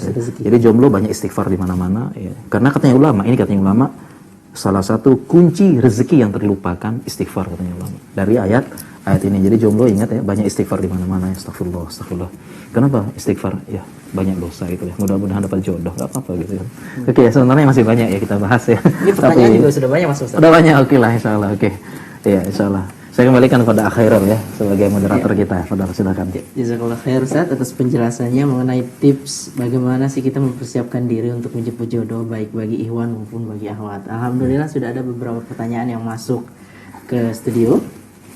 Kita mulai dari pertanyaan pertama. Ini pertanyaan dari tadi malam masuknya. Ya insyaallah ya. Saking pengen bahasnya masuk cepat dijawab. Pertanyaannya, Assalamualaikum Ustaz, Ana izin bertanya. Ana menyukai seseorang. Ana sudah pernah mengungkapkan perasaan Ana untuk menikah. Tapi Ana tahu akhwat ini menyukai seseorang. Masya Allah gitu ya. Dan Ana tahu akhwat ini sering komunikasi dengan ikhwan yang lain. Masya Allah. Apakah yang harus Ana lakukan Ustaz? Apakah Ana harus tetap berharap atau tinggalkan dan fokus mencari yang lain? Syukron Ustaz, jazakallah khair. Tapi kami masih sering chat-chatan. Waduh, Ana takut salah dan ini berdosa. Iya, ini mohon maaf ya, memang salah. Karena chat-chatan gitu ya. Jadi kita kaidah kita dalam muamalah, kalau memang tidak ada urusan darurat hajat penting, kita tidak boleh ya chatting dengan lawan jenis ya. Kalau nggak ada manfaat, nggak ada mudaratnya, nggak perlu. Jadi buat apa? Dan memang salah. Dan mungkin ini penyebab dari jodohnya terhambat. Ya semoga dimudahkan. Jadi saran kita kepada yang bertanya, pertama, kalau memang sudah mengungkapkan ya, sudah mengungkapkan kepada akhwat tersebut, sudah ini mengungkapkannya bukan sekedar cinta, ajak nikah gitu. Sepertinya ini ungkapan cinta sih. Ungkapan juga. Kalau sekedar mengungkapkan cinta, yang namanya cinta butuh pengorbanan dan butuh pembuktian. Ya. Ini judul kajiannya. Kapan-kapan kita bahas nih. Ya, jadi yang namanya cinta itu butuh pembuktian. Ya. Kalau sekadar bilang saya cinta kamu wahai ukhti, itu nggak bisa itu. Dia butuh pembuktian, dan pembuktian terbaik dari cinta adalah dengan menikah. Ya, lam yura li mislul lil mutahabbaini mislun nikah, ini hadisnya. Aku tidak dilihatlah solusi yang paling baik sebagai pembuktian cinta adalah menikah bagi dua orang yang saling mencintai gitu kan. Jadi dia pertama bilang ke akhwat tersebut ya serius ya, bukan sekedar mengungkapkan tapi bilang saya ingin menikahi engkau. Saya ingin begini, kalau memang kau setuju saya datang ke bapakmu, lihat saya persiapan saya gini. Saya sudah menabung, saya sudah begini, saya sudah begini. Ini semua untuk menghalalkan kamu. Gitu kan. Tapi si akhwatnya ini dia menyukai ikhwan lain. Dan Nggak masalah. sering chat dengan ikhwan lain juga. Nggak masalah. Kita hubungin aja. Nah, setelah dia mengokekan kita, baru kita boleh ini. Tapi boleh kita menyetop ya. Kita apalagi setelah khidbah ya, setelah khidbah. Jadi fikihnya khidbah itu memagari, tapi belum menghalalkan. Ketika kita sudah khidbah dia, kita boleh bilang sama ikhwan itu, hati-hati dia sudah saya pagar ini. Jangan macam-macam. Kalau enggak kita berurusan sama laki-laki. Begitu dong, tunjukkan gitu dong. Iya. Kayak begitu dong ya. Tapi kalau belum khidbah jangan coba-coba. Bebas, ini belum nama khidbah, fikihnya khidbah memagari, tapi belum halal. Ya, tapi memang banyak bonus sih. Sudah khidbah tuh setengah menjadi milikku katanya. Nggak boleh, tahu nggak boleh gitu ya. Berarti dia harus coba bilang dulu ke akhwat. Ya, kalau akhwatnya oke ya. Kalau tapi bilangnya nikah gitu. Serius, dan dia buktikan dia sudah nabung, dia sudah bekerja. Ini semua untuk menghalalkan kamu. Coba lihat pengorbanan saya. Kalau engkau tidak mau, ya udahlah. Saya cari yang lain. Gitu ya. Insyaallah dia galau juga, nggak bisa tidur di akhwatnya ntar. Pertanyaan kedua, Ustaz. Iya, oke. Assalamualaikum, Ustaz. Semoga Ustaz dan tim selalu diberkahi oleh Allah. Amin, insyaallah. Amin, amin ya Rabb. Tim Yufit. Izin bertanya, Ustaz, bagaimana caranya agar kita lelaki istiqomah untuk pilih calon ukti yang baik agamanya saja, calon istri mungkin maksudnya ini. Karena kadang kalau ketemu dengan yang cantik, kaya, tapi agamanya kurang, saya jadi lupa tujuan saya, Ustaz. Dan bagaimana Ustaz kalau lewat ta'aruf? Karena takut tertipu kalau ternyata dia agamanya kurang. Mohon nasihatnya, Ustaz. Iya, jadi bagaimana memang ikhwan ini memang ya di mana-mana seperti itu ya. Di mana-mana seperti itu ya, memang fitnah terbesar laki-laki perempuan ya. Ma taraktu fikum fitnatan hiya adaru ar-rijali minan nisa, jelas ya. Sudah hafal hadisnya juga. Fitnah terbesar, sehingga memang ya mau semua, saya rasa ini tabiat laki-laki normal ya. Itu mencari yang cantik, dan memang ini ada fikihnya. Bagaimana mencari yang cantik? Tadi kita jawab sesuai pertanyaan aja ya. Bagaimana bisa istiqomah supaya tetap memilih agamanya mungkin. Iya, ya. Sebenarnya nggak terhalang juga ya. Ya siapa tahu udah agamanya bagus, cantik lagi, kenapa enggak gitu kan? Ya, kenapa enggak? Iya, kenapa enggak? Ya, jadi mungkin maksudnya adalah bagaimana tetap supaya kita istiqomah pilih agamanya, supaya fasfar bidzatid din gitu ya. Taribat yadak, supaya beruntung. Bagaimana seperti itu? Ya, mau tidak mau kita harus ya lingkungan yang bagus ya, lingkungan ngaji yang bagus ya, minta nasihat ya. Ketika ada godaan akhwat, godaan perempuan yang katanya cantik tapi agamanya jelek gitu ya. Nah, mungkin dia cantik tapi malah nggak jilbaban, ini susah ini. Atau dia cantik tapi ya dia tebar pesona ya, suka selfie gitu kan, wah ini nggak cocok jadi ibunya anak-anak seperti ini sepertinya ya, nggak cocok gitu ya, calon ibunya anak-anak nggak cocok ya, karena nanti waktunya kebanyakan berhias ya. Ya selfie atau kebanyakan posting sama nunggu yang komen gitu. Jadi nggak cocok. Jadi ketika dia dapat seperti itu, dia segera minta pendapat ya. Itulah fungsinya datang kajian, berkumpul dengan orang soleh, supaya mengingatkan tujuan utama kita memilih adalah agamanya, dan agamanya akan membawakan ketenangan abadi dunia akhirat ya, membawakan ketentraman jiwa, yaitu orang yang baik agama dan akhlaknya. Dan silakan tanya kepada semua yang menikah, setelah menikah itu ya memang paling penting agama sama akhlaknya. Ya, agama dan akhlaknya ya. Sehingga saya pernah ketemu beberapa orang yang dia punya istri cantik. Dia bilang sendiri, kalau saya lagi marah sama istri, enggak mau lihat. Padahal cantik. Bahkan pengen keluar rumah. Dan bahkan lihat beberapa orang ya, mohon maaf ya, tokoh-tokoh, artis dan sebagainya, itu kurang apa lagi cantiknya, gantengnya. Cerah ya tapi. Iya. Nah, sehingga tetap saja ya, ini memang sering-sering gitu ya, sering-sering supaya enggak tergoda gitu. Ketika tergoda sering minta nasihat, sering berkumpul dengan orang soleh, datang kajian, ini bisa akan akan menguatkan ya, akan menguatkan. Dan sekali-kali jangan sampai ya, jangan sampai Ustadz ini memang agamanya kurang bagus Ustadz, tapi insya Allah nanti saya akan bina katanya. Ini enggak, jangan sampai seperti ini adalah talbis iblis, tipu daya setan seperti ini. Enggak apa-apa Ustaz. Jadi kadang-kadang setan seperti itu ya. Enggak apa-apa, dia kan cantik. Ya kurang agama sedikit nanti engkau bisa bina gitu ya. Jadi kalau itu enggak apa-apa Ustaz, saya bina gitu ya. Jadi sehingga ada ungkapan insya Allah Ustaz, ya saya bini dulu baru saya bina.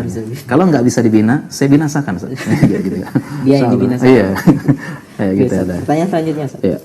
Assalamualaikum Ustaz, saya Najia. Saya mau bertanya, bagaimana meminta persetujuan orang tua agar saya dibolehkan menikah? Syukran jazakallah khair. Ini Iwan atau Ahwat laki-laki? Wallahu a'lam. Najia. Nggak tahu ya. Najia perempuan sepertinya ya. Sepertinya sih. Iya, sebenarnya konteks pertanyaan perempuan. Kalau laki-laki itu nggak perlu izin sebenarnya secara fikih. Oh iya. Nggak perlu izin orang tua ya. Jadi ibaratnya memberitahu, tapi secara fikih, tapi secara adab ya memberitahu tetap ya. Mungkin ini perempuan sepertinya supaya diizinkan menikah. Kalau laki-laki nggak perlu. Namanya juga Najia. Iya, perempuan ya. Gimana bisa meyakinkan agar ya, bisa segera menikah. Yang pertama, cara sebenarnya ya, kita banyak mendapatkan curhat, pertanyaan dari para sabab pemuda ini. Kuncinya adalah dari kadang-kadang halangannya, kata mereka halangannya orang tua. Pengen nikah sedang kuliah, orang tua nggak setuju. Sudah lulus katanya orang tua kerja dulu gitu ya. Setelah sudah kerja kumpulkan mahar dulu atau panai dan sebagainya. Gitu ya. Jadi sebenarnya orang tua nggak akan menghalangi anaknya menikah. Saya yakin dimanapun orang tua di muka bumi tidak ada yang ingin anaknya menderita. Nggak ada orang tua yang pengen anaknya menderita sendiri, jomblo terus ya. Dan sebagainya, nggak ada. Sebenarnya ini masalah komunikasi aja kepada orang tua, komunikasi yang baik kepada orang tua. Jelaskan aja, saya dengan menikah saya lebih tenang, saya lebih baik, saya lebih ini. Kalau enggak, saya terus terang aja, saya tersiksa. Saya bukan seperti orang-orang yang gampang mencicipi sebelum waktunya dan sebagainya. Saya orang menahan diri sampai berbuka puasa nanti saat halalnya begitu. Jelaskan, saya tersiksa sekarang. Ya apalagi laki-laki, subhanallah ya, tersiksa banget memang laki-laki ini. Tersiksa ya, kalau kita ini sudah menikah ya pulang-pulang ada gitu ya. Kalau jomblo gimana, masya Allah ya. Makanya kita doakan semoga ya. Amin. Ya harus apa gitu, nggak tahu gitu ya. Tapi tetap harus menjaga komunikasi. Tersiksa. Jadi intinya komunikasi kepada orang tua. Gitu ya. Komunikasikan baik-baik orang tua. Saya tersiksa, saya ini jalan saya, dan kita berusaha menunjukkan kepada orang tua apa yang menjadi kekhawatiran mereka kalau kita menikah. Yang pertama, kita belum matang. Dilihat masih galau, masih alay gitu kan. Ya ini wajar orang tua nolak. Ini kamu belum saatnya nikah gitu ya. Masih alay, masih apa ya, galau, masih belum dewasa. Pasti kita tunjukkan kita udah mulai dewasa, udah mulai baik, apalagi sudah ngaji, makin berbakti. Ya, demikian juga misalnya yang dikhawatirkan orang tua adalah kalau menikah ketika kuliah, takut kuliahnya terhambat kan. Justru itu kita buktikan ya. Kita buktikan IP kita semakin bagus, nilai semakin bagus, cepat kuliah. Kita tunjukkan sama orang tua nih, orang tua. Saya bukan ini, saya tuh yang memang ini kita tunjukkan. Jadi ini masalah komunikasi aja. Terlebih akhwat ya, tunjukkan komunikasi kepada orang tua. Terlebih ada calon, kenalkan baik-baik ya. Tunjukkan dia sudah siap, insya Allah pasti orang tua dimanapun ingin anaknya bahagia dan segera menikah. Pertanyaan selanjutnya Ustaz.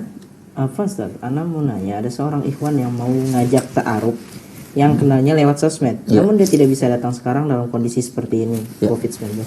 Ya, sedang tapi COVID dia ingin ya. menelpon orang tua Ana. Itu bagaimana Ustaz? Ya, jadi memang istilahnya ta'aruf ya. Ta'aruf itu sangat kita sarankan. Ta'aruf ini dengan dunia nyata. Ya. Jadi memang bisa juga sih ta'aruf dunia maya. Artinya prosesnya ya, tanya jawab, CV dan sebagainya. Bahkan memang ada fikihnya, memang boleh nazar dengan video call atau Zoom dan sebagainya, boleh ini. Secara boleh. Nazar, kalau dulu zamannya tukar foto. Ya, tukar foto zaman sekarang bisa lebih canggih lagi, bisa nazar dengan Zoom, dengan video call, bisa ya. Ta'aruf ya, ta'aruf dengan ini memang, dan memang sebagian ada yang berhasil, tapi berdasarkan pengalaman mungkin saya dulu membantu mencarikan jodoh, juga teman-teman juga membantu, ternyata lebih banyak tidak efektifnya ta'aruf dengan dunia maya, lebih banyak tidak efektifnya. Kenapa? Yang pertama, kadang video call beda dengan aslinya gitu. Walaupun video call itu beda sama aslinya. Jadi kadang-kadang pas video call, masya Allah, pas ketemu, astagfirullah, ya Allah. Ada yang seperti itu ya. Jadi bukan hanya foto, video aja bisa sekarang diatur ya, diatur lampunya seperti ini. Bahkan Jadi, ada make up artis. ada make up juga, artis. berubah Ya. Kemudian lampunya agak terang supaya putih wajahnya. Bisa diatur sekarang. Ya, ini nggak efektif. Kemudian yang kedua, belum tentu juga ya. Misalnya kan kasih testimoni. Testimoni ini juga belum tentu memberikan testimoni yang benar. Jadi kalau ingin melacak dia, mencari akhlaknya dengan baik, terutama perempuannya, akhlaknya harus bagus jadi. Ya makanya iza ja'akum man tardawna dinahu wa khuluquhu. Jadi dipisahkan agama sama akhlak. Ini penekanan terhadap akhlak. Paling penting bagi perempuan tuh akhlaknya laki-laki karena dia yang bertanggung jawab nanti. Bertanggung jawab jadi pemimpin ya. Ya kita perlu periksa akhlaknya dengan baik. Ini memang ada kajiannya lagi bagaimana cara mengecek akhlaknya laki-laki, ini ada tips-tipsnya ya. Tips-tipsnya saya pernah sampaikan di kajian sebelumnya itu tips-tips mengetahui akhlaknya laki-laki benar-benar apa enggak. Ada tips-tipsnya. Jadi kajian selanjutnya. Siap insyaallah. Jadi dia harus harus cari akhlaknya yang bagus. Akhlak. Nah, ini sulit kalau dia hanya dunia maya. Jadi harus dunia nyata, kita harus cari ketemu teman-temannya apa. Jadi kita pastikan. Kenapa? Karena testimoni pun ini relatif juga. Contoh misalnya ya, dia kasih testimoni. Ini testimoni dari teman saya. Temanmu kapan? Baru kenal kemarin. Kenalnya di kajian lagi. Ya, kalau di kajian semua baik. Iya kan? Testimoninya teman. Siapa? Teman saya nih kasih testimoni, teman baru kenal. Kenalnya di mana? Kajian ya. Kalau di kajian semuanya pasti baik. Ya, gitu kan ya. Belum menunjuk, bosnya tidak menunjukkan yang sebenarnya. Dan ini ada tipsnya. Jadi saya tidak, kalau saya pribadi, saya ini berdasarkan pengalaman ya, saya tidak menyarankan. Ta'aruf online, ya ta'aruf dunia nyata. Dunia nyata ketemu teman-temannya, ketemu ininya, cari siapa ini informasi, karena pengalaman kurang efektif gitu. Ustaz, pertanyaan selanjutnya. Bismillah, semoga Allah senantiasa menjaga Ustaz dan keluarga, amin. Amin. Saya ingin bertanya, Ustaz, bagaimana jika mendapatkan tawaran menjadi madu dari seorang Ustaz? Begitu ya, Mas. Alhamdulillah Ustaz bermanhaj salaf, tapi saya sendiri belum siap untuk menjadi madu. Begitupun dengan keluarga, karena keluarga masih awam. Jika menolak tawaran tersebut, bagaimana dengan hadis Tirmizi yang jika datang kepadamu seorang yang baik agama dan akhlaknya, maka nikahkanlah. Jika tidak, maka akan terjadi fitnah. Bila saya menolak, apa bisa terjadi fitnah dengan saya, Ustaz, karena menolak yang baik agama dan akhlaknya? Syukron, jazakallah khair, Ustaz. Semoga Ustaz berkenan menjawab. Ya, oke. Jadi ada akhwat ya, akhwat gitu kemudian dilamar oleh seorang ustadz ya. Dan ya kita pasti husnuzon ya, husnuzon pasti ustadz, yang namanya ustadz pasti baik. Ya agamanya baik, akhlaknya baik dan sebagainya gitu. Kemudian yang masalahnya dia belum siap akhwatnya, kemudian orang tua belum siap juga. Oke. Berdasarkan hadis tadi bukan mutlak. Makanya tadi saya kalau ada waktu saya pengen jelaskan hadisnya. Kan hadisnya idza ja'akum man tardawna dinahu wa khuluquhu zawijuh. Wa illa tafalu takun fitnatun fil ardi wa fasadun arid. Jadi kalau datang yang baik agama sama akhlak maka nikahkannya. Tapi ini penjelasan ulama tidak mutlak. Tidak mutlak. Kenapa? Karena ada pertimbangan yang lainnya. Ada pertimbangan yang lainnya. Salah satu pertimbangan yang lainnya adalah ada yang namanya bahasa kita sekufu. Sekufu. Jadi pertimbangan memilih jodoh ada namanya sekufu. Dan namanya sekufu ada dua. Pertama suku dan sekufu yang wajib, sekufu dalam agama. Katanya sekufu yang wajib nggak bisa ditolak-tolak. Wajib sekufu dalam agama artinya sekufu dia sama-sama Islam. Yang kedua dia sama-sama Ahlus Sunnah wal Jamaah. Ini bukan Syiah, nanti dia mut'ah lagi bahaya. Kemudian dia bukan ikut firqah-firqah yang aneh-aneh atau yang sudah difatwakan sesat oleh MUI. Ini jadi harus sekufu agama katanya ulama. Yang kedua barulah sekufu yang lain. Sekufu wajah yang arti ini nggak harus gitu ya dan nggak wajib.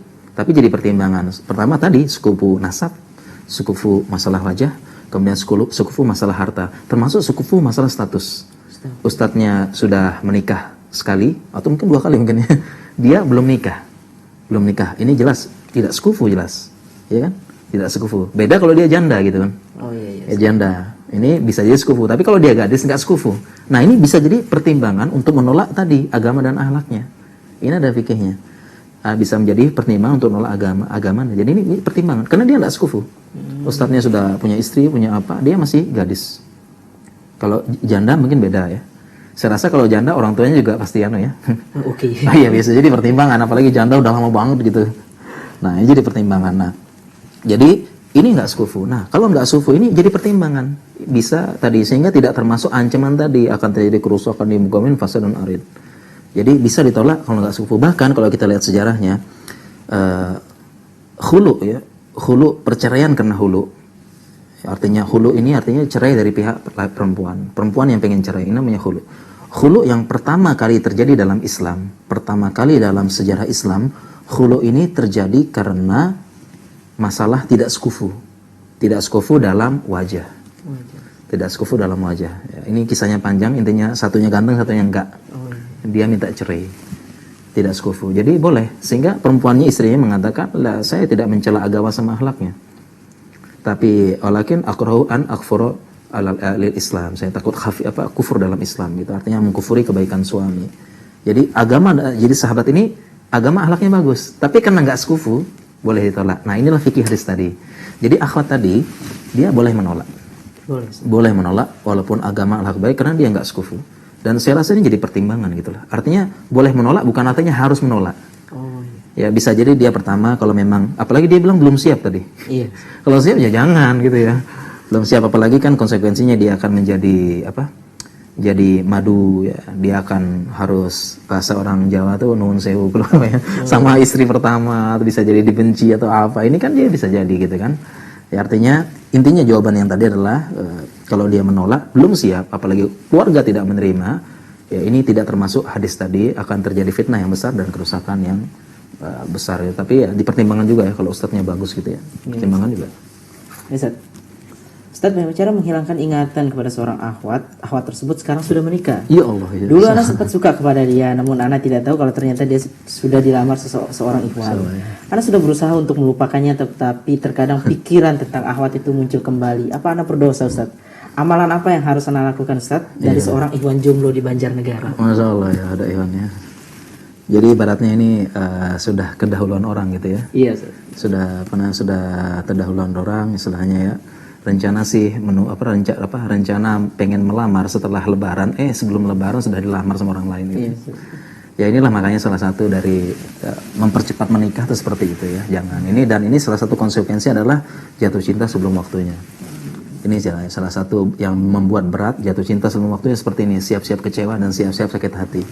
Ya jadi ikhwan yang bagus itu ya, atau jombloan dan jombloan yang paling baik adalah dia nggak berurusan dengan cinta sebelum tiba waktunya. Ya sebelum randomnya dia akan memetik gitu ya. Ini lebih bagus. Nah sekarang sudah terjadi ya. Sekarang bagaimana cara bisa melupakan akhwat ini? Yang namanya move on susah ya. Move on ini susah ya. Katanya move on itu susah karena memang dari dulu kita diajarkan pelajaran mengingat dan menghafal. Kita nggak pernah diajarin pelajaran melupakan. Oh yes. Ya, dari dulu kan, dari SD sampai kuliah itu kita pelajarannya menghafal, mengingat terus ya istilah ini. Tapi nggak ada pelajaran melupakan ya. Makanya itu namanya move on susah move on ya. Jadi, nah sekarang bagaimana cara move on ya? Cara move on ini banyak caranya, tapi cara paling utama adalah ada suatu kaedah. Ada kaedah yang disampaikan oleh Ibnu Taimiyah ya. Dulu waktu saya belajar kitab Iqtida' Shiratal Mustaqim, di situ ada kaedah yang beliau sampaikan berbunyi an-nafsu la tatruku syai'an illa bi syai'in. Ini kaedah psikologinya Ibnu Taimiyah. An-nafsu yang namanya jiwa tidak akan bisa meninggalkan sesuatu kecuali dengan sesuatu yang lain. Sehingga bagaimana cara melupakan perempuan ini yang sudah menikah duluan, sudah jadi ini. Jadi jangan sampai bilang kutunggu jandamu gitu ya. Kirim surat Masya Allah, kutunggu jandamu gitu ya, dan sebagainya. Jangan sampai gitu ya. Tapi itulah pakai kaedah tadi. Kaedahnya ini Ibnu Taimiyah ya, tidak akan bisa jiwa tidak akan bisa meninggalkan sesuatu kecuali dengan sesuatu yang lain. Jadi bagaimana cara dia meninggalkan perempuan ini 100%, akhwat ini 100%, caranya dengan mengisi hatinya dengan akhwat yang lain. Yaitu ya segera menikah itu aja. Itu cara paling bagus. Segera menikah, insya Allah dia akan melupakan. Jadi kalau sekarang mungkin ya, kalau nggak begini susah. Yang namanya iya, karena saya pernah bertemu beberapa ya, ada yang curhat gitu ya, ada yang curhat dan sebagainya gitu. Dia memang bagi kita nih belum lupakan aja loh, lupakan gampang ya, sibukkan diri kegiatan positif pasti lupa. Tapi bagi yang merasakan susah ya, sudah berat gitu kan, sampai ada ya Allah, sampai nangis gitu ya. Ikhwan kok nangis, laki-laki sampai nangis, kenapa ya? Kamu nggak tahu sih rasanya ditolak, ya Allah gitu ya. Ini ya konsekuensi gitu ya. Jadi kita sih gampang ngomongnya gitu ya, tapi yang merasakan ini benar-benar susah makan, susah tidur gitu. Ya mau nggak mau segera nikah saja, segera ganti dia dengan wanita yang lain, insya Allah akan dimudahkan. Dan semoga yang bertanya di Banjarnegara ini segera dimudahkan dapat jodohnya, mengisi dengan perempuan ya, mendapatkan hati yang perempuan yang lain sehingga cepat melupakan ya. Gak usah berharap ku tunggu jandamu ya. Amin, amin ya Allah. Ya, demikian Ustaz. Iya. Sebenarnya masih ada sekitar 30 pertanyaan Ya lagi Allah. Qadarullah karena waktu. Iya. Sehingga mau tidak mau kita harus berpisah sementara. Insya Allah semoga di lain waktu Iya. kita masih bisa bertemu lagi dengan Insya tema Allah. ini. Insya Allah dengan lebih banyak Mungkin lain pertanyaan. kali materinya 15 menit aja ya. Selebihnya Ustaz. tanya jawab ya. Tanya jawab lebih banyak Ustaz. Semoga di Boleh, kesempatan ya. Ustaz, nih pertanyaan-pertanyaan ini masih bisa Iya, terjawab. disimpan aja lah, nah kita Iya, kita bahas, simpan ya. pertanyaan Insya Allah, dari ya. jamaah di rumah. Iya. Jadi demikian kajian kita pada sore hari ini. Iya. Kajian tentang agar semoga para jomblo bisa tidak sahur sendirian lagi. Gitu. Amin. Ya, agankah cinta bertemu layaknya pucuk pertama dari musim semi dan salju terakhir dari musim dingin di sahur Ramadan kali ini? Amin. Jawabannya ada di antum semua. Silakan antum berusaha, selalu minta pertolongan Allah. Ingat, pertolongan Allah itu dekat. Sering-sering istighfar. Insya Allah kita bertemu lagi di sharing bareng Ustadz yang selanjutnya. Insya Allah di pekan selanjutnya akan ada sharing tentang Ramadan karena sebentar lagi kita akan bertemu Ramadan. Jadi stay tune di UPI TV. Dari studio UPI TV Mataram. Assalamualaikum warahmatullahi wabarakatuh. Waalaikumsalam warahmatullahi wabarakatuh.